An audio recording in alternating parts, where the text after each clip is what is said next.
আমার নতুন ব্লগে তোমাদের স্বাগত। আমরা এখন যাব দীঘা।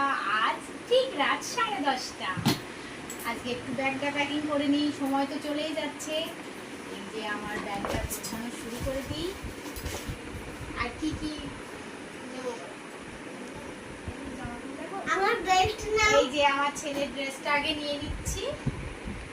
আমার ছেলেটা বেশি এক্সাইটেড, বুঝলে তো, ওই জন্য ছেলেটারটা আগে রেডি করি। ছেলেটা পাগল হয়ে যাচ্ছে দীঘায় যাওয়ার জন্য।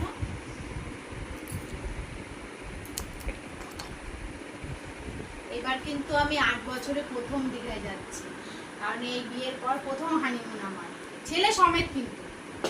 আর তার জন্য আমি একটা গিফট পেয়েছি। এই ব্যাগটা, সবাই বলবে ব্যাগটা কেমন হয়েছে।